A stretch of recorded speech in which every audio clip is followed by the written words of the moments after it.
আসসালামু আলাইকুম প্রিয় ভাই বন্ধুরা, যে যেখান থেকে দেখতেছেন আশা করি ভালো আছেন, ভালো থাকেন। ভিডিও লাইক দিবেন, শেয়ার দিবেন। এই যে বাইরের দেশের বাইরের দেশের যে রাস্তাঘাট গুলিয়া, কালভেট গুলিয়া, ব্রিজ গুলিয়া এত উন্নত কেন?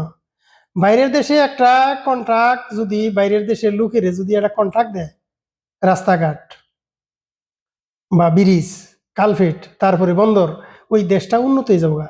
এই যে সিঙ্গাপুর, মালয়েশিয়া এত উন্নত কেন? বাইরের দেশে কন্ট্রাক্ট দেয়, এটার একটা জবাব দিয়ে আছে। বাংলাদেশের কন্ট্রাক্টরের কাজ দিলে খালি চুরি করব। এটা যদি থাকে 5 ইঞ্চি, ওটা বানাই দিব 3.5 ইঞ্চি। আর খুব আমার মতো কাম হয় নাই। এই প্রত্যেকটা রাস্তাঘাট এত 1 বছর 6 মাসে ভেঙে পড়ে কেন? ওই যে ডিসির আন্ডারে কাম থাকে, ওই ডিসি চুরি করে আর কন্ট্রাক্টরে চুরি করে। এই দুই ভাই মিলে, ডিসি আর কন্ট্রাক্টরে দুই ভাই মিলে, একটা আপন দুইটা ভাই, এই দুইটা ভাই মিলে এত চুরি করে 6 মাসও যায় না। 6 মাসেও যায় না। ওর তো বাহের টিহা না, আঙ্গুর গ্রামের টিহা। তাই ডক্টর ইউনূস সাহেবের অনুরোধ, আঙ্গুরে ঘাম ঝরায় না টিহাটা যদি আপনি দেশটা উন্নতি করবার চান, এই দেশ বাইরের দেশের কাছে কন্ট্রাক্ট দিতে হইব।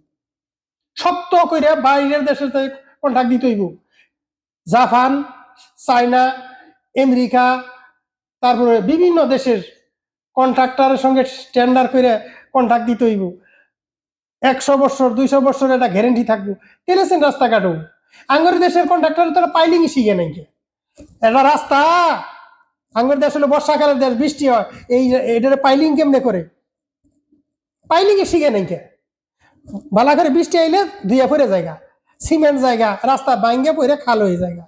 আর কয় আমি এলাম ফেরেস্তা, আমার মতো বালা কামার হয় নাই। ডিসির আন্ডারে কাম থাকে, ও ডিসি দেখ পারো যায় না। সাইন করে দেয় হাতি লেনে জায়গা, সাইন করে দেয় হাতি লেনে জায়গা, কবার নাই। ডক্টর ইউনূস সাহেবের কাছে অনুরোধ, এই 53 বছরের মধ্যে যতগুলো কাম হয়েছে যে ডিসির আন্ডারে, ওরে 53 বছর করে জেল, কয়েকশো কোটি টাকা করে জরিমানা, তেলে সোজা হয়ে যাবো গা। আর যতগুলো বন্দর আছে, রাস্তাঘাট আছে, পুরা বাংলাদেশটাই মালয়েশিয়ার মতো, সিঙ্গাপুরের মতো করতে চাইলে বাইরের দেশের কোম্পানির কাছে কন্ট্রাক্ট দিতে হইব। তেল একটা জবাবদিহি থাকবো। ভাই আমি তোরে 5 ইঞ্চি বানাবার গেছি, 10 ইঞ্চি বানাবার গেছি, দৈর্ঘ্য এতটুক, প্রস্থ এতটুক, আমার বুঝিয়ে দে, বুঝে নেন যাবো। বাইরের দেশের কাছে বুঝে নেন যাবো, ওরা ডরে ঠেলায় চুরি করবো না। আর আঙ্গর দেশে তো কাম কাম ধরার আগেই চুরি করা শুরু করে দেয়। আঙ্গর দেশের কন্ট্রাক্টর কাম না ধরেই আগে চুরি করে, এত টেহা চুরি করে লাগবে, এইভাবে কাম করা লাগবে। ডিসি রে দেয় কিছু, ওই জমিতে চান্দা দেয় কিছু, পরে কামই হয় না। তা চলবে না। এই দেশ উন্নত করতে চাইলে ডক্টর ইউনূস সাহেবের কাছে অনুরোধ, বাংলাদেশের চুরে করে দেওয়া যাবে না কোনো কন্ট্রাক্ট। পুরা দেশের রাস্তাঘাট, কালপেট যা আছে সব কন্ট্রাক্ট দিতে হইব।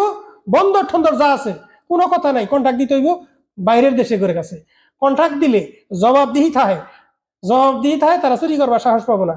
সুন্দর করে বুঝিয়ে দিব, এই রাস্তার দৈর্ঘ্য এতটুক, প্রস্থ এতটুক, এত ইঞ্চি, এর থিকনেস হলে এত ইঞ্চি। আর আঙ্গুল দিয়ে গুতে দিলেই উঠে জায়গা। মাদারসুদ কন্ট্রাক্টররা কাম করে, আঙ্গুল দিয়ে গুতে দিলেই রাস্তা উঠে জায়গা। হ্যাঁ, ওই যে ডিসি আর হইলো কন্ট্রাক্টর, এই দুই ভাই মিলে আঙ্গুরে পড়তে বইতে দেয় বাস। বর্ষা আর রাস্তাঘাট ভেঙে পড়ে জায়গা, আর গাড়ি ঠাক ঠাক ঠাক। কি বুঝলেন? ভিডিও লাইক দিবেন, শেয়ার দিবেন, বুঝছেন? গাম ধরে নেটেহা প্রতিবাদ করতে হইব। ডক্টর ইউনূস সাহেবের কাম করার সুযোগ দিতে হইব। ডক্টর ইউনূস সাহেব এগিয়ে যাক, এটাই আমরা চাই। বাংলাদেশের কন্ট্রাক্টরে কোনো কন্ট্রাক্ট পাবে না। সমস্ত বন্দর, রাস্তাঘাট সব বাইরের দেশের কন্ট্রাক্ট দিতে হইব। একটা জবাবদিহি থাকবো।